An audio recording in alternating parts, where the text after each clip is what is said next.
What's up, everybody, and welcome back to another exciting episode of Life's a Garden. I gotta tell you guys, it is a extremely special day. And when you think about it, every day is special, you know? Every day is just another day that we get to be here, living life, enjoying life, loving it. But for me, it's just a little bit different now. I am absolutely blessed. I have been blessed on multiple occasions in my life, and I don't take a single one of them for granted. I count my blessings all the time, and today's another one of those. And we're going to get into all that, so stick around, and you'll find out all about it. But first, let's kick it off in the most traditional way we know how. Get out that beautiful, ice-cold Coors Light. Those mountains are blue as can be. Oh, you can really taste the mountains in that. Gotta tell you. Crack yourself open a cold one. We're getting ready for another great episode. It's episode 136 of Life's a Garden.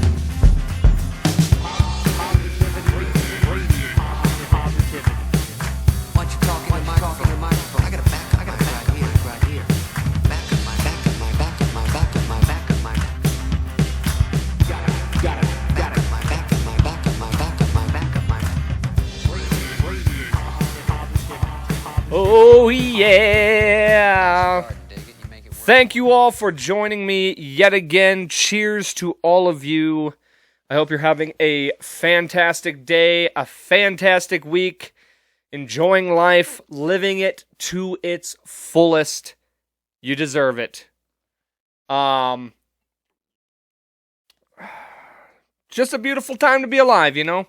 No matter what, no matter the situations in life, whatever gets you down in life, there's always a road back up. So just remember that. Remember, anytime things are bad, all you gotta do is keep positivity in your heart, and it'll come back to you. You know what I mean? Always remember that. I just want to get that right off the bat. You know, sometimes people watch this show, and I don't know if they catch all the good messages, all the positive messages, and that's my main message always. And usually I save that toward the end sometimes, but I want to start this episode in case, you know, if you're a first time listener and you're just a lot of people, you know, short attention spans, so it's hard to watch long form media, and I get that. You know, that's why I like to make the clips. The clips are it gets a little bit of the information from the show out. It gets our funny parts out, some of the rants, things like that, you know, make a 5-minute clip. And it's hard to get people's attention and hold on to it. But god dang it, I just want to get the solid message from this podcast out to the world straight off the bat. Keep positivity in your heart, do positive things, speak positive action, and it comes back to you, man. Because what you put in the universe, it returns to you. Trust me. Trust me when I say that, man. It's the law of the universe, and it's a real thing. Now, I want to get started. I'm gonna get this bad boy started off with a heater. Okay? I have been waiting to address this for not a long time, but as the second I had the opportunity to, I wanted to address this, okay? So, here in Billings, we just got our very first Chick-Fil-A. And as per usual, for some fucking odd reason, anytime a new restaurant, and honestly, it's only restaurants. Anytime a new franchise restaurant, let me add, as soon as a franchise restaurant pops up here in Billings, everybody and their fucking dog floods to check it out. Now, it would be ideal if a new local restaurant would open up, a new brewery. Breweries actually get quite a bit of business. But if a new local restaurant opens up, it doesn't get half the attention that a Chick-Fil-A gets in a single day, on its opening day. And the point I want to make about this, okay? I'm sure there's several points I want to make about this, but the opening day of this Chick-fil-A, okay? We knew it was coming. It was announced. They had said the grand opening will be whatever day. And so they had the news. So they were already preparing also for traffic jams, for people blocking up traffic and taking up parking space in the Walmart parking lot and things like that. They were prepared for mass hysteria, okay? Because we've seen it before. When Sonic came, you couldn't get in line for Sonic for weeks because people just had to have Sonic, which sucks anyway. And so they were already prepared for that. They had police there to make sure that things didn't get out of hand. So that right there tells you everything you need to know about the kind of people that we're dealing with here, okay? The city already knew, hey, new fast food restaurant in town, better involve the police.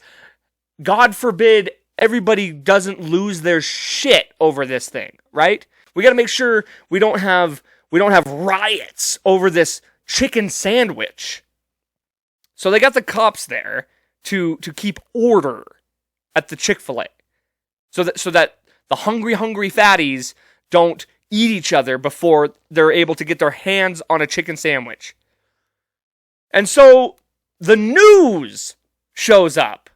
Cause here in Billings, Montana, when there's a brand new franchise restaurant, you better get Color 8 out there to broadcast it, right? This is top tier news in Billings when Chick-fil-A comes to town. They got a full news crew out there. It's like 5 o'clock in the morning, 6 o'clock in the morning, something like that. And they're like, we're going to interview the first person in line. Okay? So they go up to interview the first person in line. And wouldn't you know it, it's a big old fatty fat. And this fatty fat chick, they ask her, how long have you been waiting in line? She's like, oh, I've been here since 1 a.m. She's like, I haven't slept all night. I've been waiting since 1 a.m. for this thing. And then, of course, she wasn't the only one. There was a whole fucking line of cars that had been waiting since 2 a.m., 3 a.m. People got up. People set their goddamn alarms so that they could go get in line at Chick-fil-A. So they could be first in line. Now, what I have to say about that is, if you're somebody that has to be anywhere for its debut, like, I don't even care, like, if it's a movie, if you sit in line for hours for a movie, or days ahead of time, so that you're the first one in line for a movie, for a fucking new iPhone, if you waste a day of your life, hell, if you waste 6 hours of your life standing in line for anything, much less a chicken sandwich, you're boring. Do you even have a life? You're boring. There's no chance, no way that any single person who's willing to stand in a line for anything on this earth, much less chicken, there's no way in hell you can carry a conversation that's worth its salt. There's the only thing you can have a conversation about is salt, for that matter. Like, that's how boring you are. You can tell me the salt content on a chicken sandwich, but your conversation ain't worth the salt that makes that sandwich. I'll tell you that right now. You're probably the most boring motherfucker. If you have the time to waste waiting on food, you're boring. You're boring. And you have zero life. That's all I could think of was like, this is what it looks like when people don't have lives. It's the same trope of like, you know, the incels that wait in line for Star Wars movies. Everyone's like, oh, these guys are fucking virgins. They probably stay in their mom's basement. If you wait in line for a fast food restaurant, what the hell does that make you? For real. Get a life. Now, far be it from me to tell you how to live your life and whatever you think fulfills your life, because that's my whole message. I want you to fulfill your life in whatever way possible. But holy shit. Here's the most here's the most fucked up part about it, okay? These people waited like 6 hours in line for a Chick-Fil-A. My money says they could have drove 6 hours to the nearest Chick-Fil-A location from here. There's gotta be a Chick-Fil-A within 6 hours of here. So for you to wait 6 hours, you could have done that anytime. You didn't have to wait. You could have done that before the grand opening. You could have gone before that. Drove 6 hours and got your precious chicken sandwiches. Which, by the way, I might add, Chick-fil-A might be one of the most overrated restaurants I've ever eaten. Now, don't get me wrong. It's not bad. It's fine at best. But to say it's this crazy good food? I mean, I've had better chicken sandwiches at Wendy's, to be quite frank with you. I remember going to have Chick-fil-A for the first time. My buddy Mac, he over-talked this thing to the moon. He made it sound like it was liquid, like I was eating the finest chicken that had ever been bred. And I ate it, it was good, and that's all I had to say. It was fine. This was fine. Yeah, it was alright. And he almost lost his mind that I didn't think it was just the most delicate cuisine I had ever eaten in my life. This is no delicacy, okay? Make no bones about it. It is not worth waiting. It's not worth waiting in a 5-car line, much less a 50-car line. So if you're willing to do that, you're boring. And I feel sorry for you. Now, like I said, whatever gets you off, whatever makes you think life, that gives your life any purpose, more power to you. But I would go out on a limb and say there are much better ways to spend your time. And there is much better food to be eaten. It's overrated. Sorry. Oh, God. Fucking Chick-fil-A, man. People.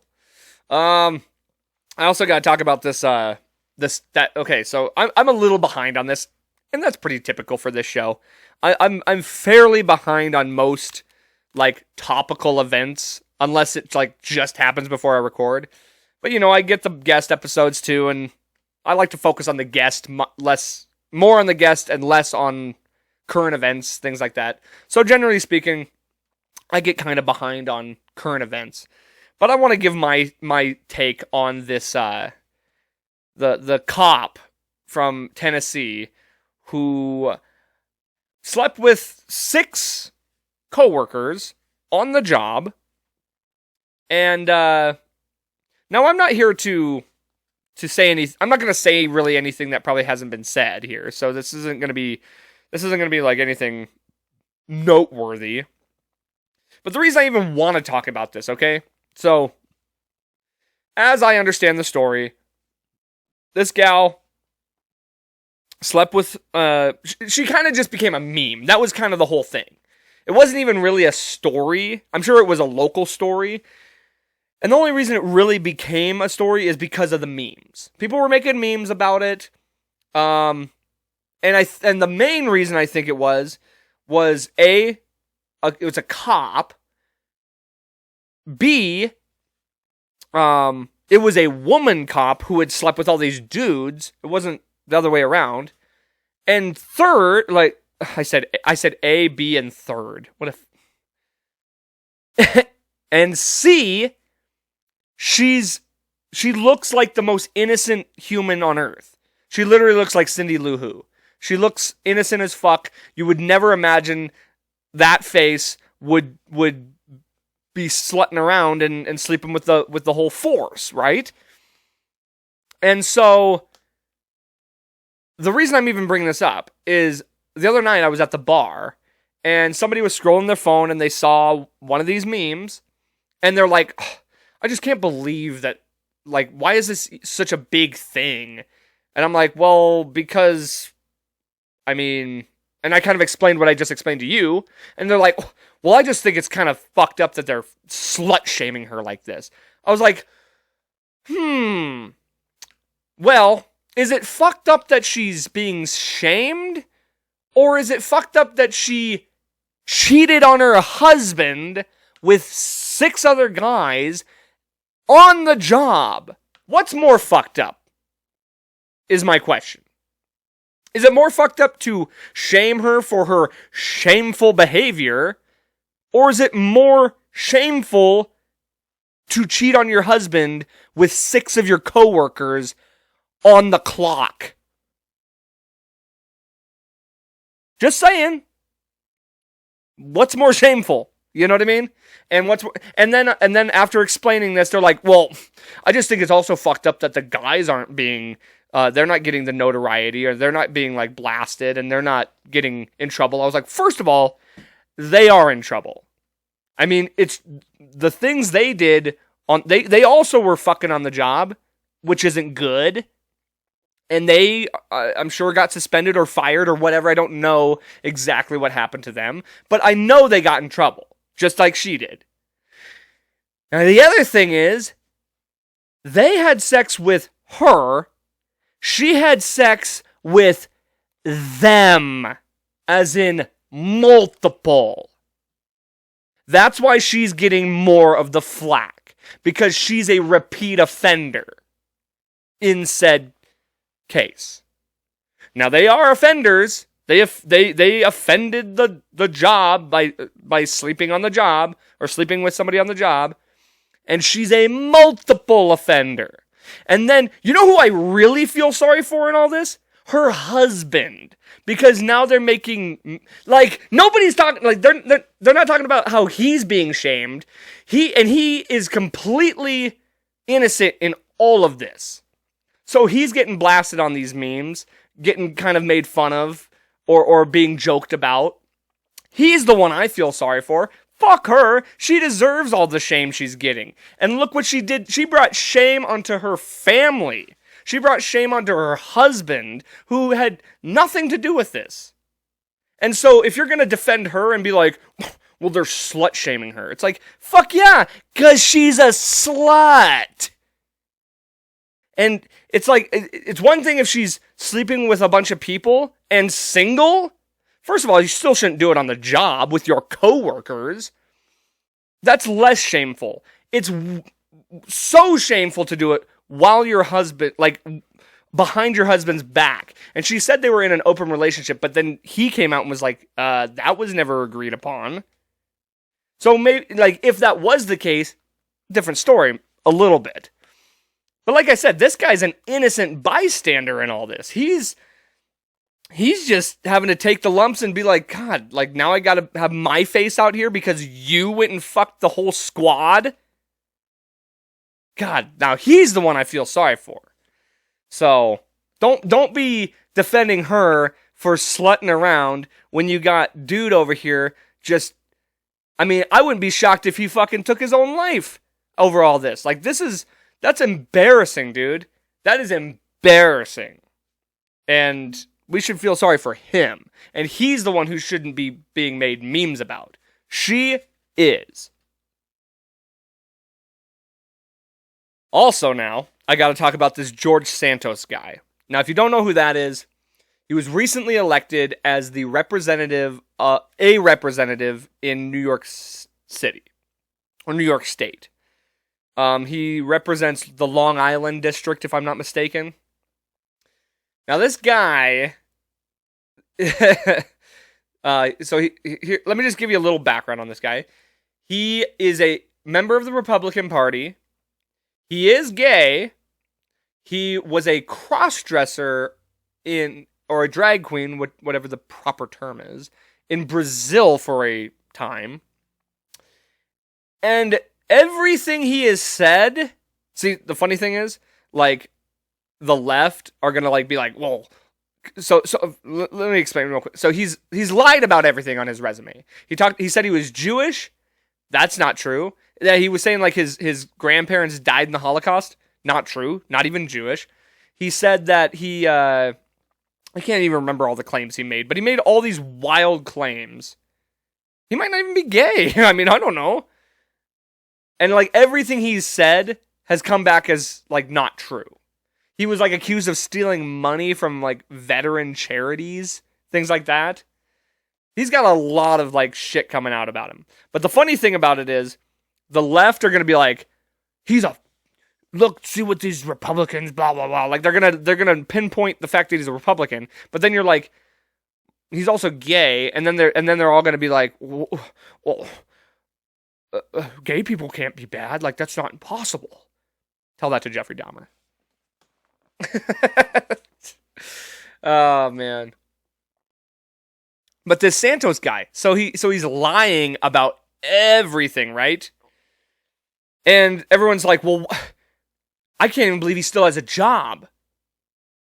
And I'm like, pretty sure that's the number one qualification for the job, is to lie. You give me a politician that ain't a liar? Now this guy's a pretty, like, crazy liar. Like, he's lying about shit he doesn't need to lie about. And that's probably what the most crazy thing about it is. I mean, why would you need to lie about being Jewish? Why would you need to lie about whatever else? Like I said, I wish I could remember some of the stuff that he was saying, but why would you need to lie about half of that stuff? And so he is crazy in his lies, but they're not nearly as harmful as some of the lies that these other politicians have told, right? Like, a lot of these politicians have bankrupted people. They've murdered people. They've had people killed. They've had people silenced. They've had people fired. They've actually done real damage to other people's lives. Hell, they've changed full-on legislation by lying. Now, don't get me wrong. I don't think this dude is right for the things he's done. But it's such a double-edged sword. You can't get pissed off at this guy for lying about simple shit. And then, I mean, like I said, crazy shit to lie about. But then you're going to turn around and be like, Nancy Pelosi's cool. Like, she's still great, even though she's lied through her teeth again and again. Or Donald Trump, big liar, lied a lot. Joe Biden, liar. Barack Obama, liar. They all lie. Like, that's part of the job, dude. If you don't think every politician is somewhat of a sociopath, you're crazy. You're delusional. That's part of the job description. You kind of have to be a sociopath. You have to be able to like, if you're going to be a president, you got to be able to on a Sunday morning give the word, and erase an entire village in fire and flame, and then go on the press circuit the same night and talk about how great everything is. That's a sociopath. Act like you didn't just wipe out an entire village. Yeah. Politicians are sociopaths. Presidents especially. Narcissistic sociopaths. I don't give a fuck how much you like them. The only thing I ever want the reason I would think Obama was a better president than most is because he was a statesman. He was a good speaker. He made you feel comfortable. But he did so while dropping bombs on schools. You know what I'm saying? He made you feel good and comfortable. At the same time, late at night, he was dropping bombs on schools in fucking Afghanistan and shit. So, just think about that. Now that I've gave you all the now that I really just brought everything down with that beautifully dark turn, I'm going to talk about something really, really awesome that happened to me. This is life-changing stuff that I want to talk about here. This is real. Like a joke. We make comedy, we make bits, we say funny stuff, and then we get serious, okay? And this is that time. I'm going to get a little serious on you, okay? And I'm going to be emotional, I'm going to be open, I'm going to be honest.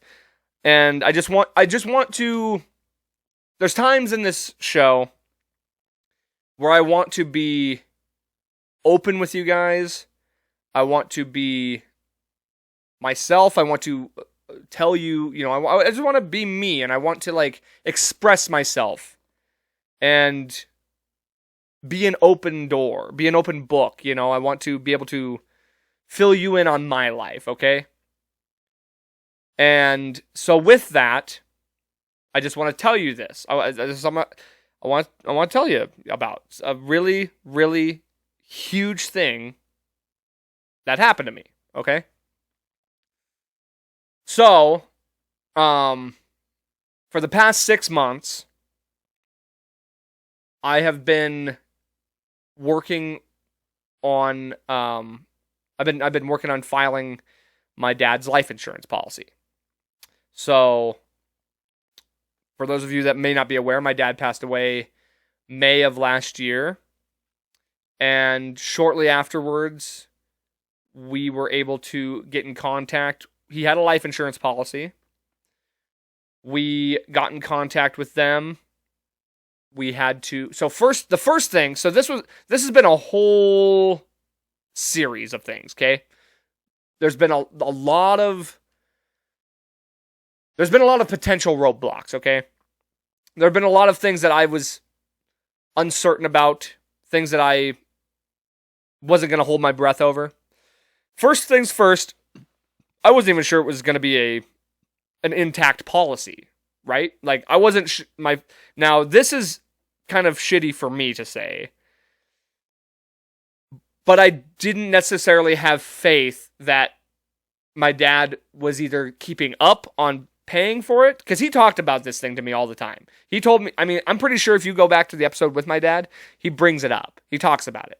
So he was adamant about it. He was very proud of this, okay? He was very proud that he had done this, that he had made the effort to insure himself, to insure his life, and that he was going to leave something behind.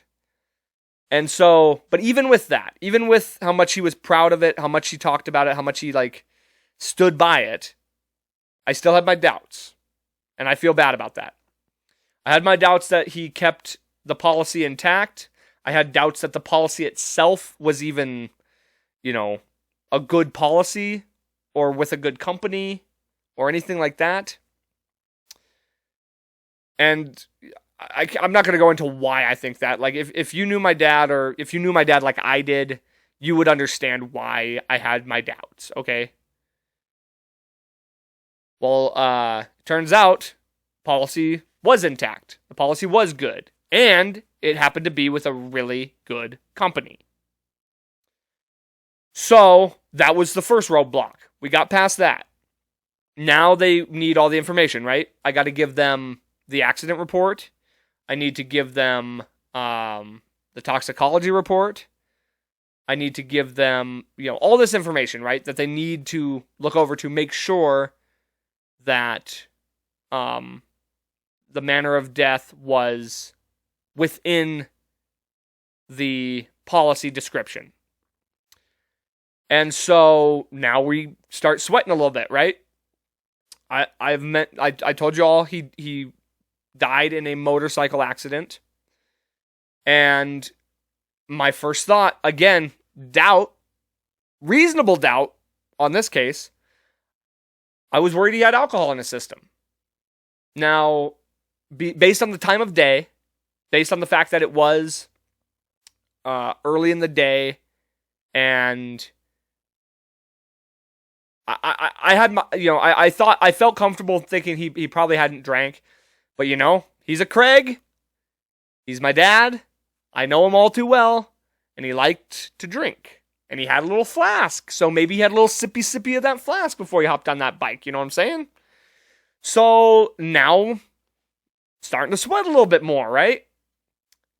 I didn't see the toxicology report. I didn't, it was included with the accident report. So I send that in, and then they're reviewing it. It was being reviewed for months. Like I think it was on hold because they had other policies they were reviewing and things like that. So it was a little behind, right? And so I got in contact with them to see where it was, like how all that was going, if they had gotten my information. And they said yes, they're just waiting to process this. And then they go, well, we actually still need a copy of the toxicology report. And I had thought it was included with the accident report. I thought I had seen it in there. And so I mentioned that, and I was like, oh, well, I can certainly get a hold of the toxicology report. Now, let me just add this. There are so many hoops you have to jump through in order to obtain a toxicology report or to obtain an accident report.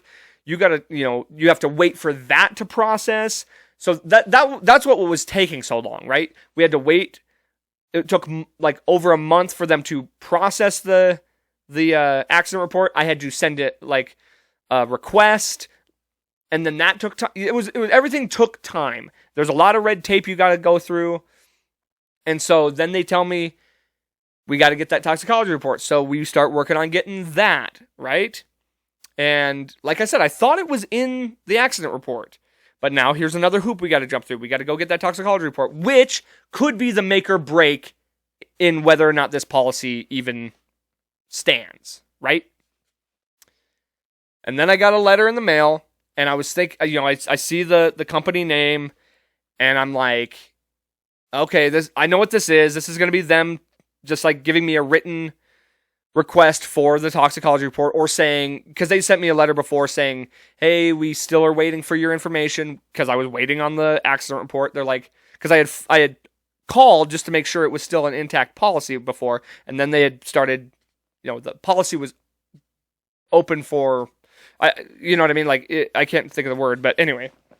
So I get this letter, and I'm like, okay, I know what this is going to be. It's going to be the request for the toxicology report. I'm going to have to, or it's going to say, we're still waiting. Please call us and notify us of the, where you're at in the process, So I open this letter expecting that's what it's going to be. And I look down, and it's a check.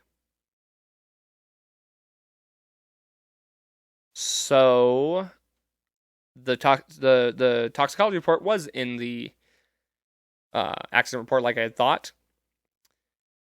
And I'm looking at this check, and I'm telling you right now, my heart skipped a couple beats. I legitimately fell to my knees. I'm not going to disclose the number, okay? Because that's a little rude to talk about, to discuss finance, things like that. And I'm not here to do that. I'm not here to give numbers, okay? What I will tell you is it's a life-changing number, okay? It's going to change a lot of people's lives, okay? If mine for sure, because he left it to me. I was the beneficiary, right? And it's crazy. Like, it's absolutely fucking crazy. My whole life, my entire life, all I've ever wanted was financial security. All I ever wanted was to not have to, like, look at my bank account every day just to make sure I was still good, you know? I wanted to be able to buy dinner for the night and not feel like that was going to hurt me. I wanted to be able to, like, see something I wanted, and even if it was just like $100, not have to decide if it was, you know, within the budget or within my means. I wanted to be able to buy people Christmas presents that they wanted, not like the discount version of it. Or, you know, be able to put a down payment on a house. Or if my truck had problems, I could easily pay for it without worrying. You know what I mean? That's all I've ever wanted in life. And now I have that. And it's fucking incredible. So, first of all, the reason I never talked about this, okay, I never made any mention of this. I never told this. I only a few people even knew that this policy existed. And none of us knew whether it was going to be legit or that it was going to go through. And the reason I never talked about it is I didn't want to get my hopes up. You know what I mean? I didn't want to get my hopes up. I didn't want to get other people's hopes up. I didn't want to jinx anything. And I didn't even want to talk about this. I didn't even want to talk about getting it, you know? But the reason I decided to is, first and foremost, this is a major thing to happen to me. Like, this is a huge event in my life. Like I said, this is life-changing for me. And this podcast is you know, it's about, I want to be open and I want to be transparent with you guys. I want to be able to tell my story and to tell my good fortunes and to tell my bad fortunes. You know, I talk enough about the bad shit, depression and things like that. I should be able to talk about the good stuff. I didn't want to talk about it because I didn't want it to sound braggy, okay? But because this is such an important event for me, that's why I want to talk about it. The number 2 reason I want to talk about it, this is my dad's legacy. Like, he talked about this so proudly. He was so proud of the fact that he had done this important thing, that he was going to leave me with something to change and better my life. And he did. It's his legacy to me. You know, I grew up poor. I grew up with nothing, you know. We felt like we had stuff. I'm not going to sit here I had nothing. You can have everything while at the same time having nothing, if that makes sense. I had family. I had friends. I was, you know, fortunate enough to be part of groups that made me feel like I was being able to, you know, I was able to do things, go to events, things like that. And as I got older, we got financially stable enough to be able to have fun and do things and, you know, whatever. But ultimately, we were still poor, you know? Like, I remember you'd come home, the lights weren't on. And they wouldn't be on for a few days until we had enough money to scrape together and get the lights on. Sometimes the water would be off. We'd have to go to the YMCA to shower. I remember those days. I mean, there was a time in my life we didn't have a home. We were couch surfing. I was 10 years old and we were couch surfing. And because of that, I told myself that I was never going to live like that. Ever. I wanted to make sure I was always going to have enough money in the bank where I was comfortable. Like I had a nest egg, a safety net. And I always have. As long as I've had a job, as long as I've been able to work, I've saved money. Whether it was change, whether it was just putting my nose to the grindstone and spending months at a time not spending money so I could build a nest egg.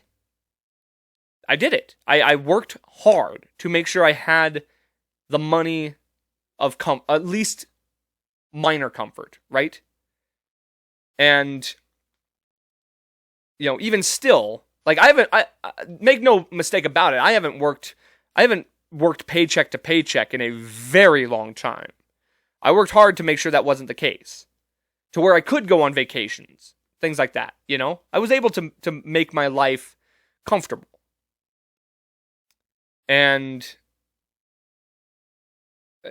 even still, though, I'd have to check the bank account. I'd have to finance, I'd have to keep note of what I was spending and when I was spending it and how much I was spending, things like that. I had to be conscious of that thing. And to an extent, I still do. I'm not going to go crazy here. But there's a bigger sense of relief now. And the first thing that I'm doing with this money is I'm going to give almost a quarter of it away. I mean, who am I to keep this all to myself, I always told myself, if I ever obtained a large quantity of money, whether, namely lottery was always the thought, you win the big lottery. First thing I wanted to do was give so much of it to my friends and my family. And that's what my dad wanted too. I'm not doing this just because I want to, but I know that's what he wanted me to do. And that's why he entrusted me with this money, because he knew I would do what's right with it. So the first thing I'm going to do with this is I'm giving a quarter of it to my family. And I'm going to give a little bit to my friends because they've been with it through me. They've been through it with me. They've helped me out throughout my life. And I'm ready to pay it, whatever I can do to pay it back, right? And it's easy for me to think that I didn't earn this money, That's an easy thought.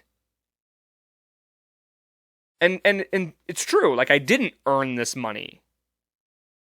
But I did pay for it with one of the most precious things that you can lose, and that's someone's life. I had to pay for this with someone's life.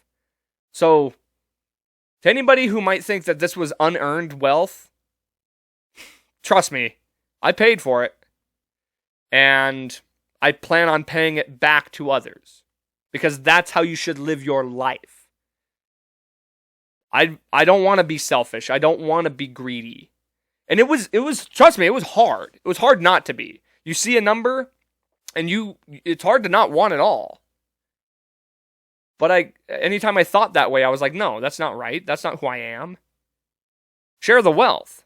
All you gotta do is share the wealth. Oh no, don't you keep your good luck to yourself. Nah, man, you gotta share the wealth. Spread love, spread positivity, spread the wealth out. And that's what I want to do. And that's what I'm gonna do. And then I'm gonna do good things for me. I'm gonna better my life.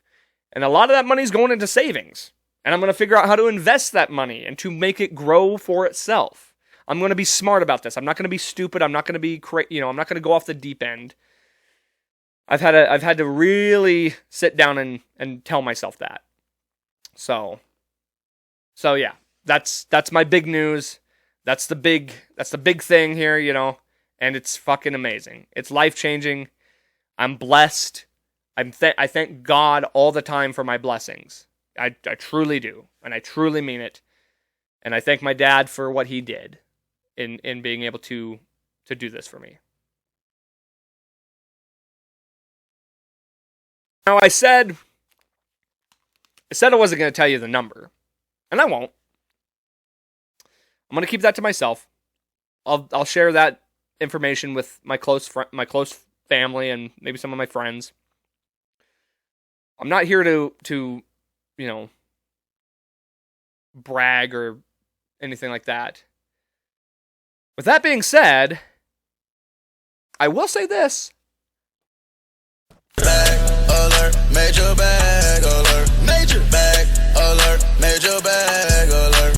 It's different now. Did I not tell you? If I ever got any kind of money, I'd be different. I'd ride different, baby.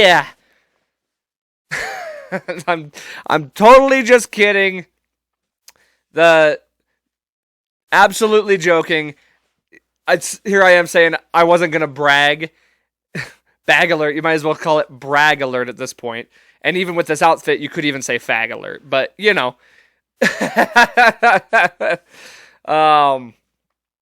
You know how much I joke about no dents. Well, even when I was saying that in the past, wasn't exactly true. But now, for the first official time, I can legitimately say, would make a fucking dent! Oh boy, life is so fucking good, guys. It's so good. And like I said, I'm this is a joke. I'm just fucking around. I thought that would be a funny little bit right there. And I am thankful. I am grateful. I am thankful. I got to be honest, man. I was a little scared at first when I got that, because immediately the first thing that happens when you get something like that, the first thing that floods into your mind is like, ooh, I can do this, I want to get this, I want to do all, you're thinking about all these things that you can do, and you want to do them all right now. But I had to stop. I gave myself time to really reflect and think about it now that it was a reality. This wasn't just a dream or a possibility. This was now a reality. I had to think about it, and slow it down a little bit. Just take it all in. And,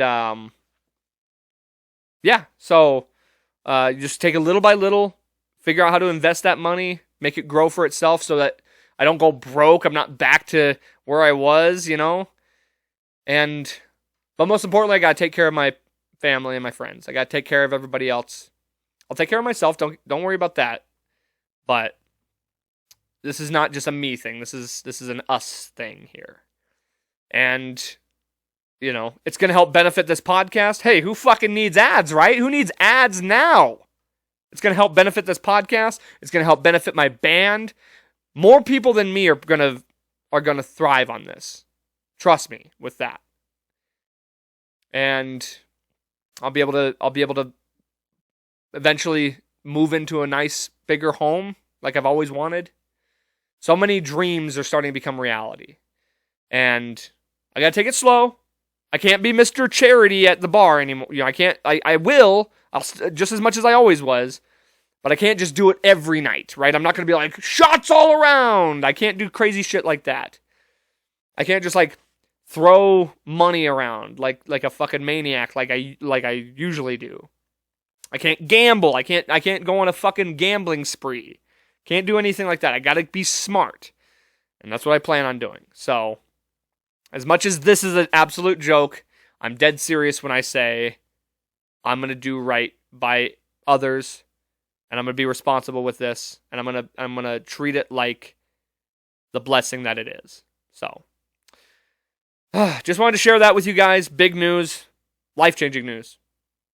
Might be one of the biggest things, it's as life-changing as losing my dad, it's, and a lot of the time, the people I have told about this, their responses are, dude, I'm happy for you, but I'm still sorry because of how this happened. But, I look at it like a positive through a negative, it's not all bad. Like, not everything, it's not all negative. My dad did this for a purpose. He left me this. This was his purpose. This was his legacy that he left behind. So there is a positive in this. There's a positive outlook of all this. And I will make sure that this money does not go to poor use. And that's why he entrusted me with it. I could be a total piece of shit and keep it all for myself. That's just not who I am, you know? That's not who I want to be. And people will remember me for that more than they'll remember me for the money I have. You know what I mean? And I also, I do not want to diminish my work ethic. I want my work ethic to stay the same. I want to be hardworking. I'm glad I got this when I did. I didn't get this when I was 22, you know, when I would have just blown it on bullshit. Like, now I know I've gone 30 years of my life having to grind. So I think that'll be instilled in me. Hopefully it will be. I plan on not losing that. You got to keep the work ethic strong. You got to stay working hard. And that's what I plan on doing. So, moving forward. I do want to talk about this movie, the Banshees of Inisherin. Okay?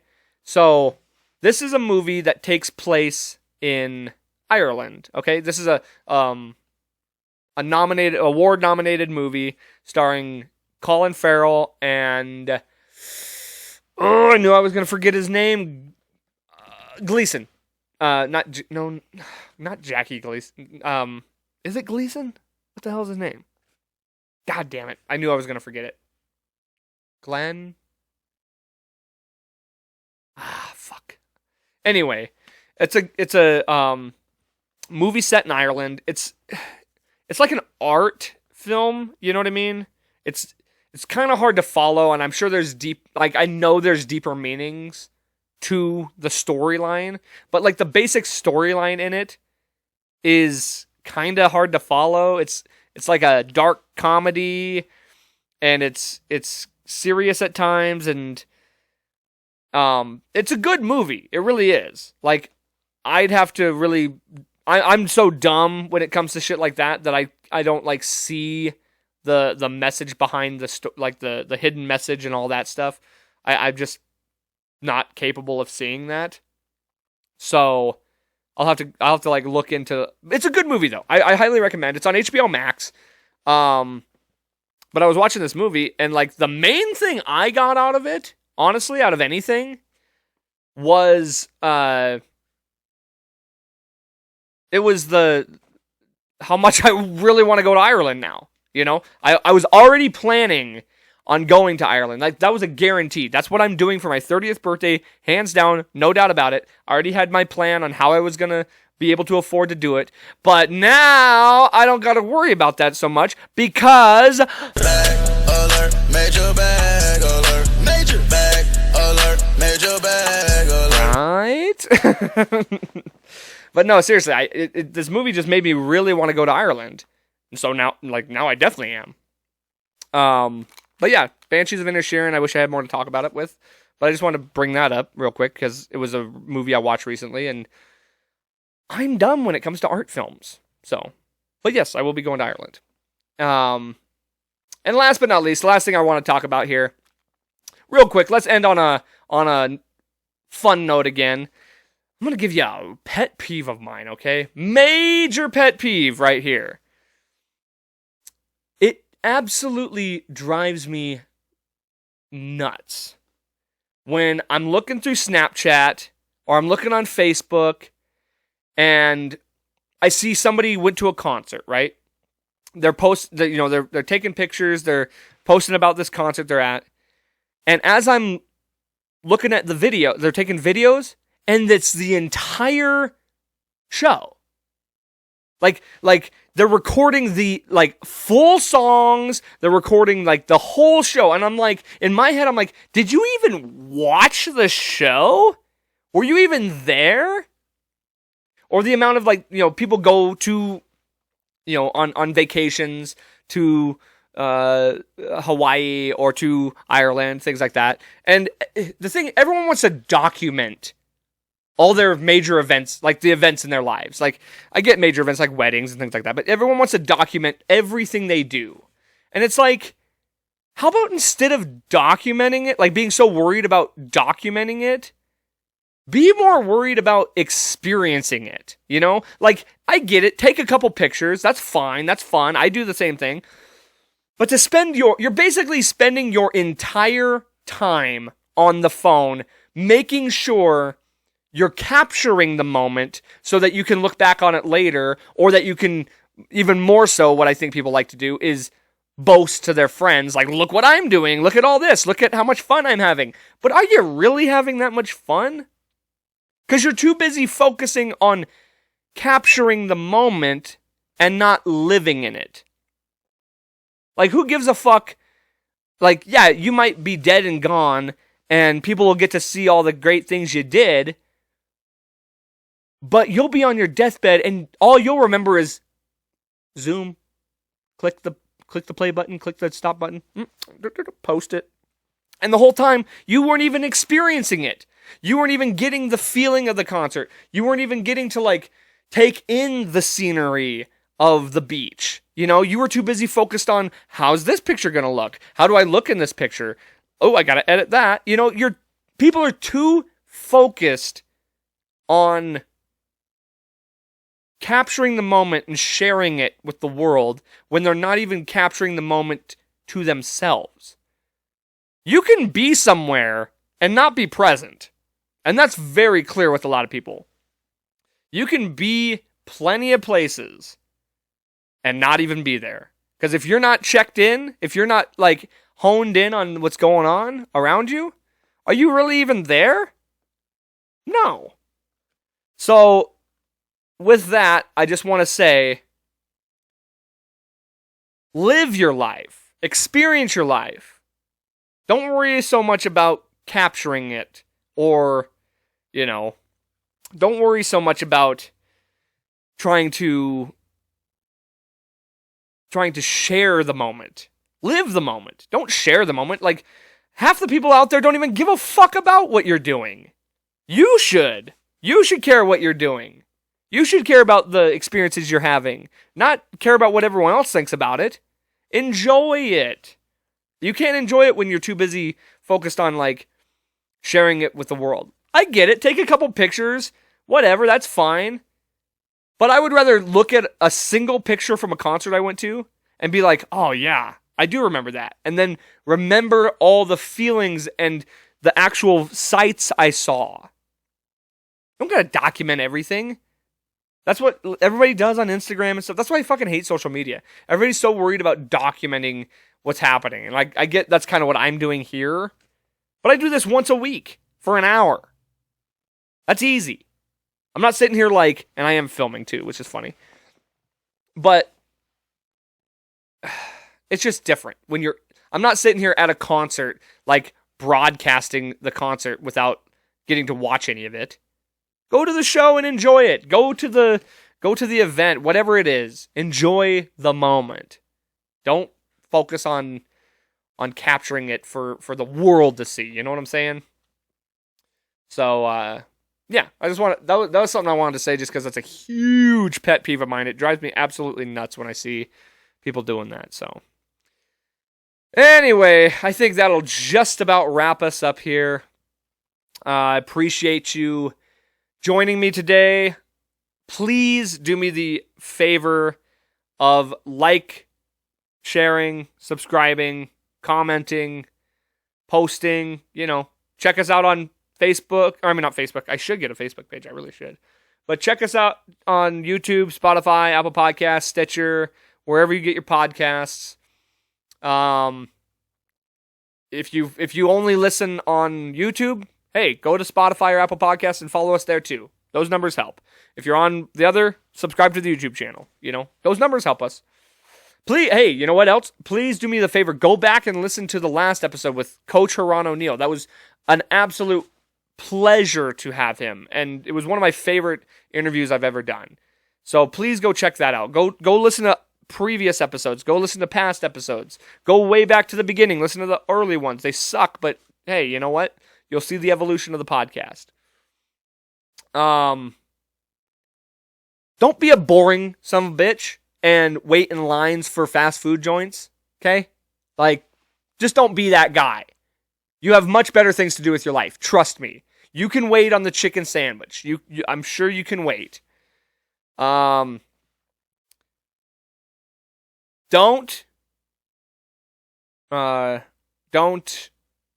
worry about capturing the event. Live the event. Experience the event.